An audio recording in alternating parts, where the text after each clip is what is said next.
नमस्कार दोस्तों, मैं Dharmendra Verma online study with DK में आपका बहुत बहुत स्वागत करता हूं। आज हम बात करने वाले हैं हिंदी पेडागोजी के प्रश्नों के बारे में। जैसे कि आप सभी को पता होगा, यदि आप हमारे रेगुलर वीडियो देख रहे होंगे तो यहाँ पर हम आपको जो 16 दिसंबर से 13 जनवरी तक आपकी एग्जाम हुई थी, सीटेट एग्जाम दिसंबर 21-22 में, उसके जो प्रीवियस ईयर पेपर पूछे गए थे उसमें हिंदी पेडागोजी जो पूछी गई थी उसके प्रश्न यहाँ पर लेकर आ रहे हैं, जिसमें हम आपको 2 पार्ट दे चुके हैं, यानी कि हर पार्ट में आपको 50 प्रश्न मिल रहे हैं।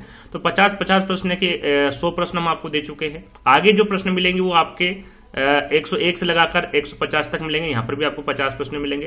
टोटल यहाँ पर 600 प्रश्न रखे गए हैं, जो पेपर फर्स्ट और पेपर सेकंड के रहेंगे। अभी पेपर फर्स्ट के प्रश्न चल रहे हैं। जैसे ही पेपर फर्स्ट के प्रश्न खत्म होंगे फिर हम पेपर सेकंड के पेपर शुरू कर देंगे। तो आपको स्किप नहीं करना है, वीडियो को पूरा देखना है और अंत में हमें जरूर बताना है कि आज का जो वीडियो है वो आपको कैसा लगा। तो शुरुआत करते हैं, ज्यादा समय आपका नहीं लेंगे। सबसे पहले आपको क्या करना है, वीडियो को लाइक करना है, शेयर करना है और चैनल को सब्सक्राइब कर लेना है। तो शुरुआत करते हैं।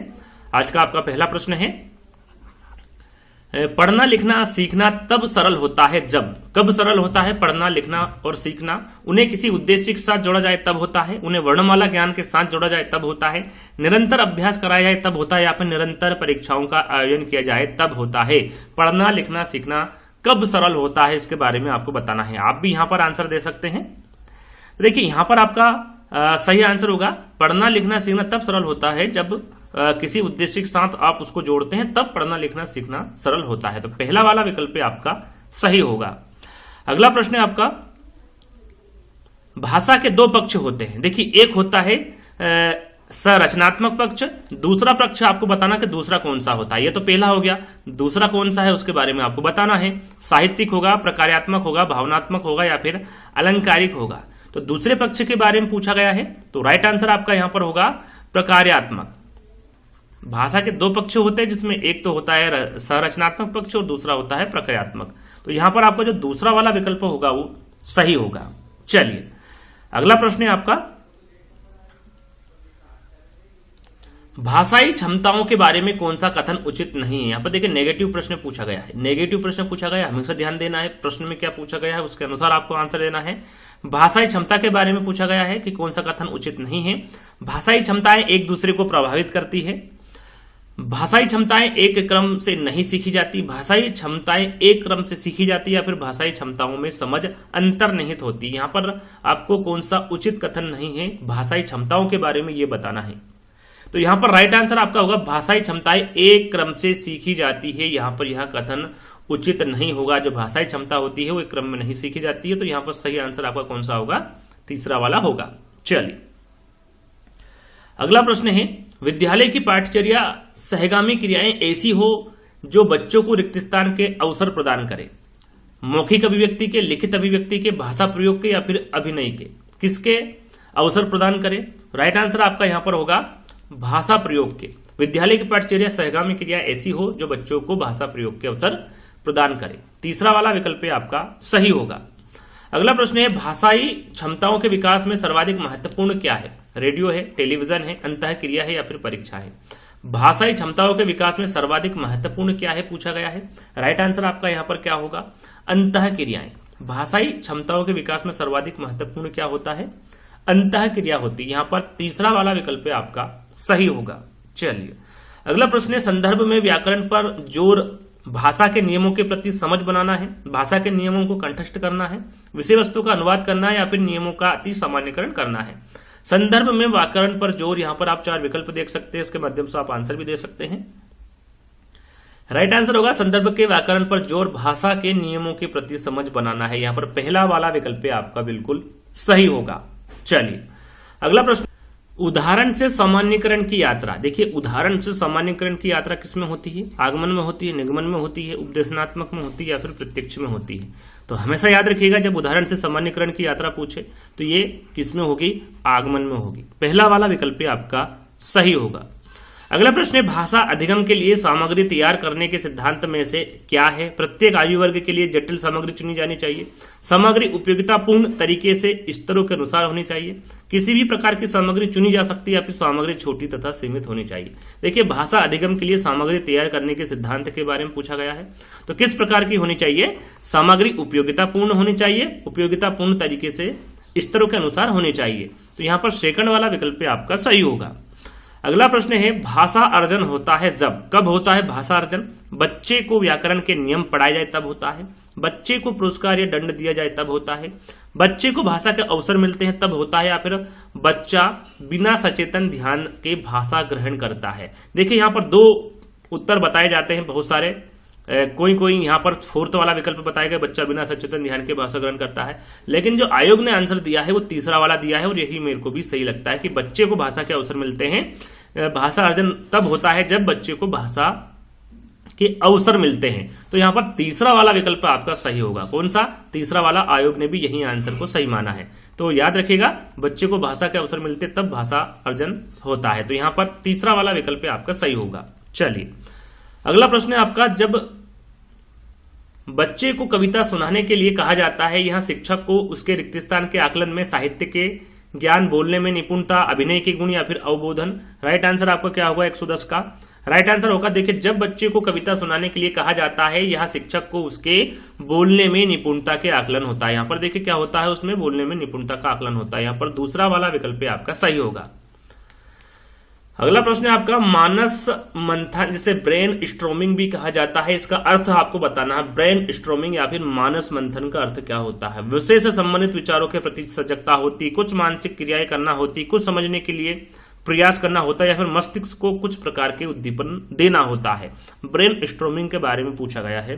तो राइट आंसर आपका यहां पर होगा, विषय से संबंधित विचारों के प्रति सजगता होती है, मानस मंथन, इसका अर्थ यह होता है। राइट आंसर आपका यहां पर पहला वाला होगा।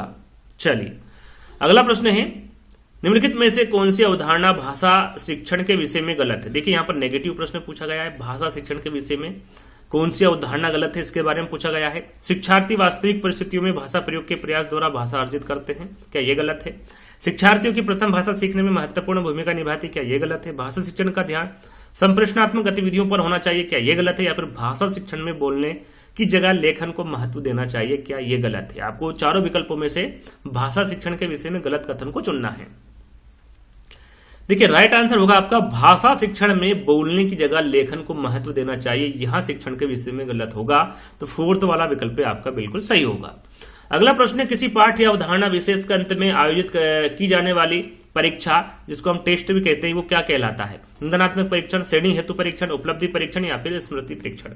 क्या कहलाता है किसी पाठ या अवधारणा विशेष के अंत में आयोजित की जाने वाली परीक्षा या फिर टेस्ट? तो यहां पर आपका सही आंसर होगा, वो निदानात्मक परीक्षण कहलाता है। क्या कहलाता है?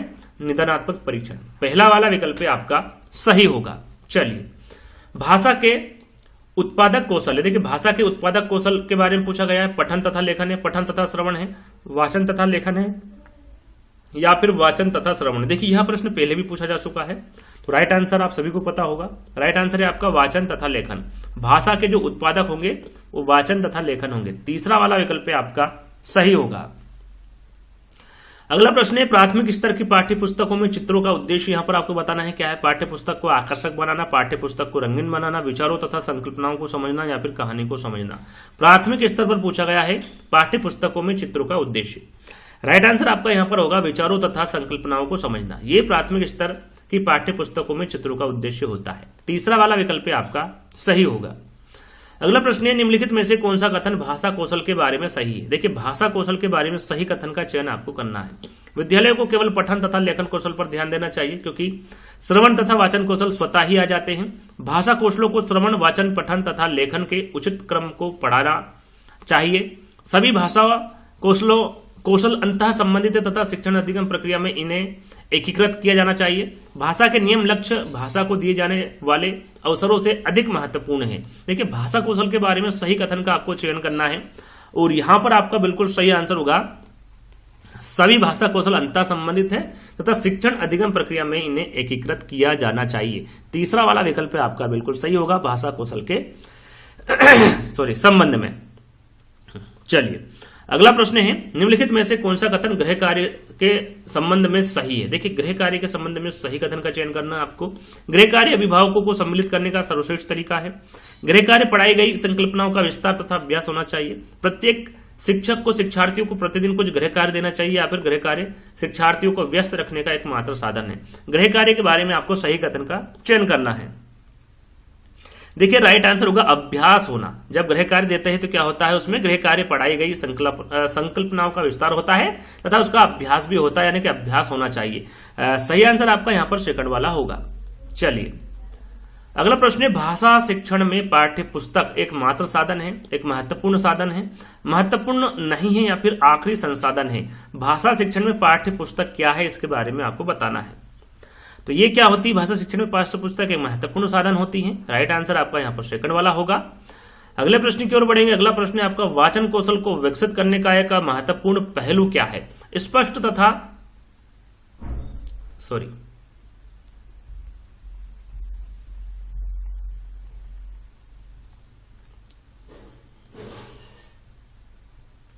स्पष्ट तथा शुद्ध उच्चारण का प्रयोग करना है, वाणी को मीठा तथा सुरीला बनाना है, संदर्भ तथा स्थिति को ध्यान में रखते हुए बोलना है, या फिर उतार चढ़ाव तथा लय से बोलने का अभ्यास करना है।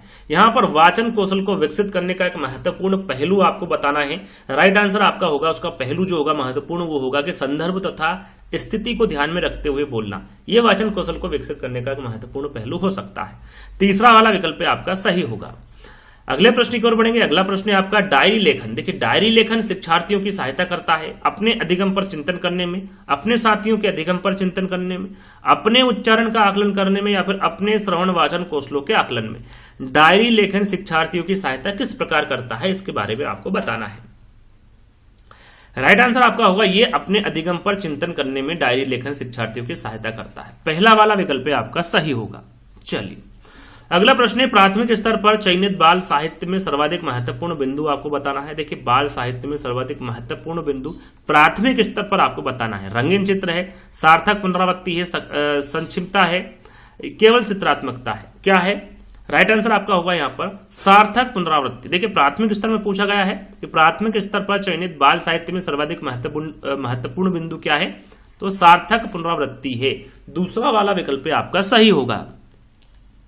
अगला प्रश्न, भाषा क्या है। भाषा एक जटिल प्रक्रिया है, समस्यात्मक वस्तु है, तार्किक व्यवस्था है, या फिर नियमबद्ध व्यवस्था है।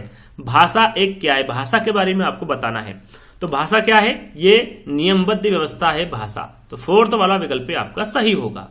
कक्षा 3 की हिंदी भाषा की पाठ्य पुस्तक में दिया गया अभ्यास औजारों के नाम खोजकर लिखना उदाहरण है। ये किसका उदाहरण है, बच्चों को सर्वज्ञ बनाने का उदाहरण है, बच्चे अन्य व्यवसायों से परिचित कराने का है, संपूर्ण पाठ्यचर्या में भाषा का है, या फिर विषयों की शब्दावली से अनिवार्य परिचय का है। किसका है उदाहरण, इसके बारे में आपको बताना है। देखिए यहां पर औजारों के नाम खोजकर लिखना, ये उदाहरण के बारे में पूछा गया है। तो ये क्या है, ये संपूर्ण पाठ्यचर्या में भाषा का उदाहरण है। तीसरा वाला विकल्प आपका सही होगा। चलिए अगला प्रश्न, मुझे बैगनी रंग कतई अच्छा नहीं लगता। वाक्य में रेखांकित शब्द का मतलब बताओ। देखिए रेखांकित यहाँ पर है नहीं, लेकिन लगा कहां पर हुआ है, कतई में। यहां पर थोड़ा मिस प्रिंट हुई, ध्यान दीजिएगा। यहां पर रेखांकित शब्द क्या है, कतई। तो मुझे बैगनी रंग कतई अच्छा नहीं लगता। वाक्य में रेखांकित शब्द का मतलब आपको बताना है क्या है। कतई का मतलब आपको बताना है यहां पर क्या है। बहुत कठिन है, नहीं पूछा जाना चाहिए।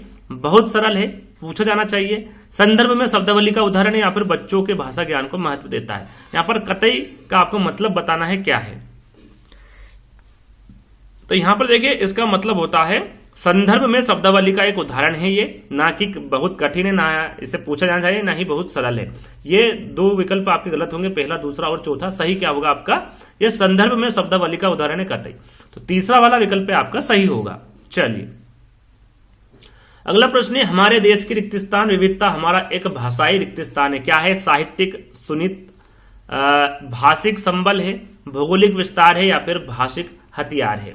हमारे देश के रिक्त स्थान विविधता हमारे एक भाषाई क्या है। तो यहां पर आपका सही आंसर होगा। देखिए हमारे देश की भाषिक विविधता हमारे एक भाषाई संबल है।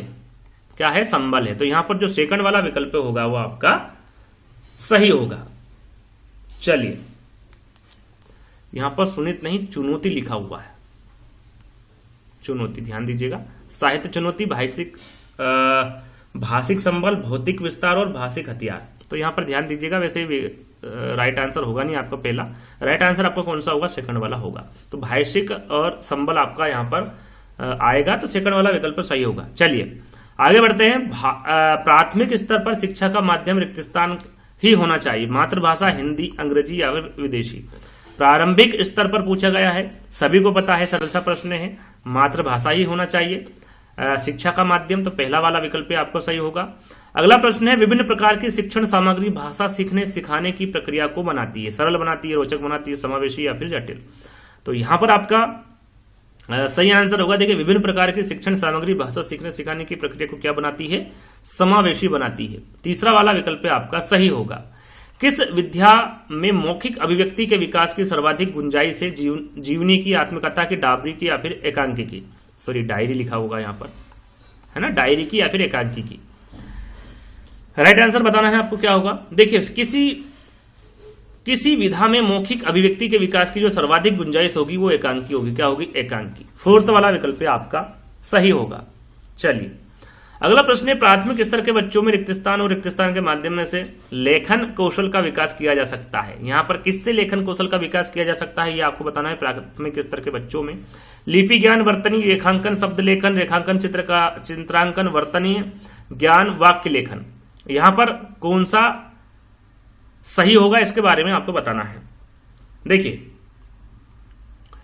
129 का सही आंसर आपका होगा, प्राथमिक स्तर के बच्चों में रेखांकन और चित्रांकन के माध्यम से लेखन कौशल का विकास किया जा सकता है। तो यानी कि सही आंसर आपका क्या होगा, यहां पर तीसरा वाला होगा। चलिए अगला प्रश्न है आपका,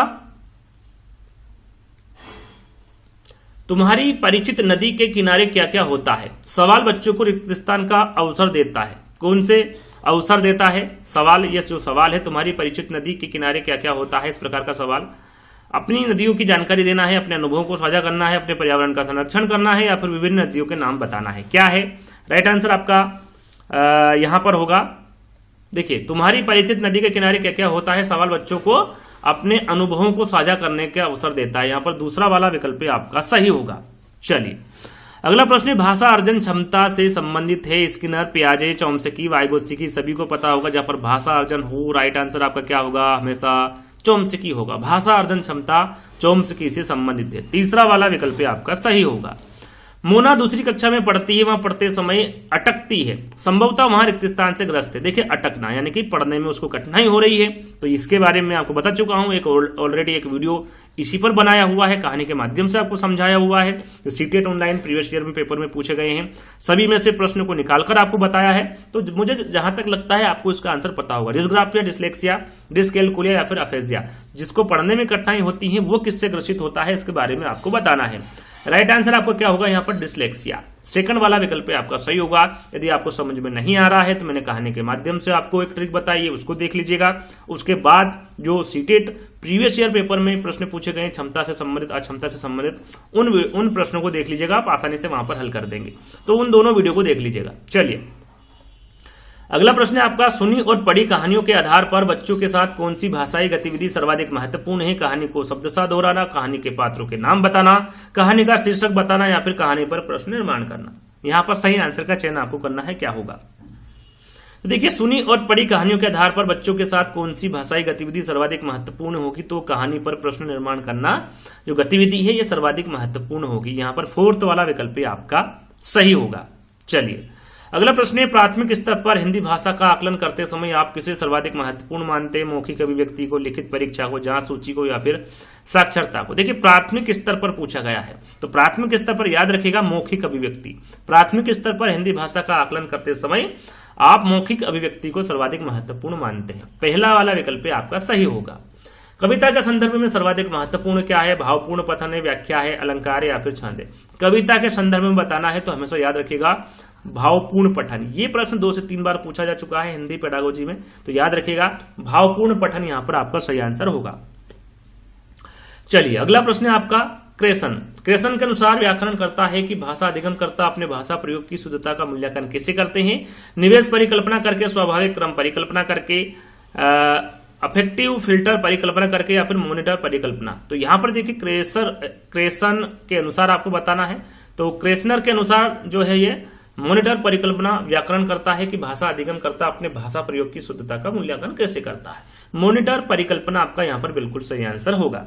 चलिए अगला प्रश्न है आपका मानस मंथन। देखिए फिर से पूछा गया मानस मंथन से संबंधित। मानस मंथन गतिविधि रिक्त स्थान सहायता करती है, किसकी सहायता करती है? रचनात्मक विचारों के सृजन की, मस्तिष्क पर बल देती है, प्रश्न पूछने पे या फिर प्रतिपुष्टि प्रदान करने में। जो मानस मंथन गतिविधि है किसकी सहायता करती है इसके बारे में पूछा गया है। राइट आंसर होगा ये रचनात्मक विचारों के सृजन की सहायता करती है मानस मंथन गतिविधि। पहला वाला विकल्प आपका सही होगा। चलिए अगला प्रश्न है आपका वह पद्धति को बताना है जो बोलने तथा कार्य में तालमेल बनाती है, उसे क्या कहते हैं या फिर वो क्या कहलाती है? समग्र भौतिक प्रतिक्रिया, कहानी सुनाना, कार्य आधारित पद्धति या फिर भूमिका निर्वाह करना, जिसे रोल प्ले भी कहा जाता है। राइट आंसर आपका होगा समग्र भौतिक प्रतिक्रिया। वह पद्धति जो बोलने तथा कार्य में तालमेल बनाती है उसे क्या कहते हैं? समग्र भौतिक प्रतिक्रिया कहते हैं। पहला वाला विकल्प आपका बिल्कुल सही होगा। अगला प्रश्न है आपका कौन सी पद्धति शिक्षार्थी को उनके वाचन कौशल के विकास में सहायता करती है? सृजनात्मक उपागम, रचनात्मक उपागम, संप्रेषणात्मक उपागम या फिर व्याकरण अनुवाद विधि। राइट आंसर आपका होगा यहाँ पर संप्रेषणात्मक उपागम। संप्रेषणात्मक उपागम जो पद्धति है ये शिक्षार्थी को उनके वाचन कौशल के विकास में सहायता करती है। संप्रेषण करना है ना, तो तीसरा वाला विकल्प आपका सही होगा। चलिए अगला प्रश्न है पठन कौशल में बारीकी से पढ़ना क्या है? बारीकी से पढ़ना लिखा हुआ, शायद ये पढ़ना है, वो पढ़ना ही होगा। बारीकी से पढ़ना क्या है ना? भाषा के चारों कौशलों के अध्ययन के लिए प्रयोग की जाने वाली युक्ति है। किसी पाठ्य सामग्री का सारांश करना तथा उसके मुख्य विचारों को प्राप्त करना है। किसी पाठ्य सामग्री में विशिष्ट तथ्यों तथा सूचना को ढूंढने के लिए प्रयोग की गई पठन प्रविधि है, या फिर पाठ्य सामग्री के प्रत्येक अनुच्छेद के अंतिम वाक्य को पढ़ना है। बारीकी से पढ़ना क्या है पठन कौशल में? तो यहां पर आपको सही आंसर क्या होगा कि किसी पाठ्य सामग्री में विशिष्ट तथ्यों या सूचना को ढूंढने के लिए प्रयोग की गई पठन प्रविधि है। जब किसी विशिष्ट तथ्यों को आप पढ़ते हैं या फिर सूचना को ढूंढते हैं तो वहां पर आप बारीकी से पढ़ते हैं, तो यही पठन कौशल में बारीकी से पढ़ना होता है। तीसरा वाला विकल्प आपका सही होगा। चलिए अगला प्रश्न है आपका यहां अंतर संबंधी और नियम शामिल चिन्ह व्यवस्थाओं से बनी है। यहां सामाजिक है और अभिव्यक्त करने, खोजबीन करने, अर्थ संप्रेषित करने के संदर्भ में सिर्फ मानव के पास है। यहां क्या है? यहां क्या है इसके बारे में आपको बताना है। शिक्षा है, भाषा है, अधिगम है या फिर सिद्धांत है? तो राइट आंसर क्या होगा आपका यहां पर? राइट आंसर होगा आपका ये क्या है? भाषा है। सेकंड वाला विकल्प आपका सही होगा। अगला प्रश्न है उपागम या फिर पद्धतियां हमें क्या बताती है? क्या पढ़ाएं, कैसे पढ़ाएं, किसे पढ़ाएं या फिर कहां पढ़ाएं? जो उपागम है या फिर जो पद्धतियां हैं ये हमें क्या बताती हैं इसके बारे में आपको बताना है।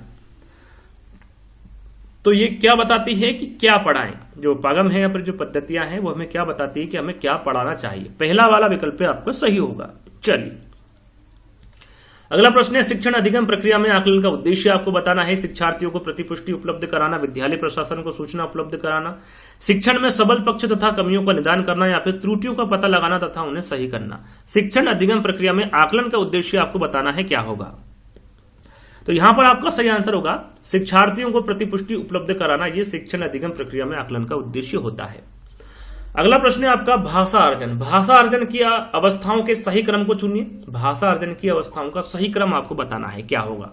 तो चार विकल्प है, चारों विकल्पों को बदल बदल कर दिया है, तो चारों विकल्पों की पढ़ने की आवश्यकता नहीं, मैं नहीं पढ़ूंगा। यदि आपको आंसर देना है तो वीडियो को पोस्ट कर लीजिएगा और आंसर दे दीजिएगा। देखिए भाषा अर्जन की अवस्थाओं का सही क्रम को आपको चुनना है क्या होगा? तो देखिए यहां पर जो सही क्रम होता है वो होता है सबसे पहले बलबलाना। क्या होता है? बलबलाना।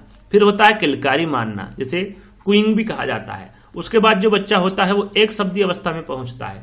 उसके बाद में टेलीग्राफिक वाचन लिखा हुआ, टेलीग्राफिक वाचन तथा उसके बाद में दो शब्दों वाली अवस्था। तो ये जो क्रम है ये सही क्रम होगा आपका भाषा अर्जन की अवस्थाओं का। तो पहला वाला विकल्प आपका सही होगा। चलिए अगला प्रश्न है आपका भाषा शिक्षण की पद्धति जो इस धारण पर बल देती है कि मौखिक कौशलों के अत्यधिक अभ्यास के द्वारा भाषा के धारा प्रवाह प्रयोग को विकसित किया जा सकता है, इसे क्या कहते हैं? अन्य भाषा विधि, व्याकरण अनुवाद, समग्र भौतिक प्रतिक्रिया या फिर दक्षता आधारित उपागम। क्या कहते हैं? तो यहां पर आपका सही आंसर होगा, इसे क्या कहेंगे? अन्य भाषा विधि। भाषा शिक्षण की पद्धति जो इस धारणा पर बल देती है कि मौखिक कौशलों के अत्यधिक अभ्यास के द्वारा भाषा के धारा प्रवाह प्रयोग को विकसित किया जा सकता है, इसे क्या कहेंगे? इसे अन्य भाषा विधि कहेंगे। पहला वाला विकल्प आपका सही होगा। चलिए अधिगम में आने वाली मुश्किलों को पहचानने के लिए क्या करते हैं? उपलब्धि परीक्षण की जाती है, निपुणता परीक्षण, निदानात्मक परीक्षण या फिर साप्ताहिक परीक्षण। अधिगम में आने वाली मुश्किलों को पहचानने के लिए क्या करते हैं? राइट आंसर होगा निदानात्मक परीक्षण किया जाता है। क्या किया जाता है? निदानात्मक परीक्षण। अगला प्रश्न, एक अध्यापक ने कक्षा में दीवार पर चार्ट पर ड्राइंग लगाई है, शिक्षार्थियों के काम को बुलेटिन बोर्ड पर प्रदर्शित किया और कक्षा की बहुत सी वस्तुओं के नाम अंग्रेजी तथा शिक्षार्थियों के घर की भाषा में लिखे। अध्यापक ने किस प्रकार का उदाहरण प्रस्तुत किया है? निवेश, समृद्ध परिवेश, भाषा संयोजन, भाषा अर्जन या फिर भाषा अवबोधन। राइट आंसर आपका 147 का होगा निवेश समृद्ध परिवेश। जो अध्यापक ने किस प्रकार का उदाहरण प्रस्तुत किया है? निवेश समृद्ध परिवेश। पहला वाला विकल्प आपका सही होगा। चलिए अगला प्रश्न है आपका, विकास के विभिन्न चरणों का अनुसरण करते हुए शिक्षार्थी में स्वतंत्र लेखन कौशल का विकास करने में कौन सा उपागम मदद करता है? लेखन का प्रक्रिया उपागम, लेखन का उत्पाद उपागम, किसी लिखित सामग्री का धूत लेखन या फिर टिप्पणी लिखा था। सारांश करना, टिप्पणी लिखना है ना, टिप्पणी लिखना, सारांश करना क्या है इसका आंसर? सही आंसर होगा विकास के विभिन्न चरणों का अनुसरण करते हुए शिक्षार्थी में स्वतंत्र लेखन कौशल का विकास करने का जो उपागम जो मदद करता है वो लेखन का प्रक्रिया उपागम, लेखन का प्रक्रिया उपागम। पहला वाला विकल्प आपका सही होगा। अगला प्रश्न है, खेल के मैदान या फिर फोन पर या दूसरे व्यक्तियों के साथ सामाजिक रूप से अंतःक्रिया में प्रयोग की जाने वाली भाषा किसका भाग है? आधारभूत अंतर्व्यक्तिक संप्रेषणात्मक कौशल है, संज्ञानात्मक रूप से उच्च स्तरीय भाषाई निपुणता है, विमर्श क्षमता है, विमर्श दक्षता है या फिर संपूर्ण चर्चा है। खेल के मैदान में फोन पर या दूसरे व्यक्ति के साथ सामाजिक रूप से जो अंतःक्रिया में प्रयोग की जाने वाली भाषा होती है वो किस प्रकार की भाषा होती है? आधारभूत अंतर्व्यक्तिक संप्रेषण कौशल होता है। पहला वाला विकल्प आपका सही होगा। चलिए अगला प्रश्न है एनईपी सबसे ज्यादा पूछा जाने वाला प्रश्न है। सबसे ज्यादा एनईपी 2020 से बहुत सारे प्रश्न पूछे गए, चाहे वो बाल विकास हो, पर्यावरण अध्ययन हो या फिर हिंदी हो, हिंदी पेडागोजी। इसमें एनईपी 2020 से काफी प्रश्न पूछे गए हैं, तो इस पर एक वीडियो प्रॉपर्ली बनाया हुआ, उसको देख लीजिएगा। तो राष्ट्रीय शिक्षा नीति 2020 किसके अध्ययन का समर्थन करती है? पूरी विद्यालय शिक्षा के दौरान संस्कृत शास्त्रीय तथा निर्देश के माध्यम के रूप में, पूरी विद्यालय शिक्षा के दौरान निर्देश के माध्यम के तौर पर मातृभाषा, पूरी विद्यालय शिक्षा के दौरान निर्देश के माध्यम के तौर पर हिंदी भाषा या फिर पूरी विद्यालय शिक्षा के दौरान निर्देश के माध्यम से के तौर पर अंग्रेजी भाषा। तो किस का समर्थन करती है एनईपी 2020? आप सभी को पता होगा, सरल सा प्रश्न है। ये किसका समर्थन करती है? मातृभाषा का। किसका? मातृभाषा का, यानी कि पूरी विद्यालय शिक्षा के दौरान निर्देश के माध्यम के तौर पर मातृभाषा। सेकंड वाला विकल्प आपका सही होगा। और यहीं पर आपके जो 50 प्रश्न है वहीं पर समाप्त होते हैं। जैसा कि मैंने आपको बताया था कि 101 से लगाकर 150 तक आपको ये प्रश्न मिलेंगे। तो तीसरा पार्ट यहीं पर समाप्त होता है, चौथा पार्ट हम जल्दी ही लेकर आएंगे। यदि वीडियो पसंद आया हो तो लाइक करना है, शेयर करना है, चैनल को सब्सक्राइब कर लेना है। जल्द ही दोस्तों एक नई वीडियो के साथ मिलेंगे, जब तक के लिए धन्यवाद।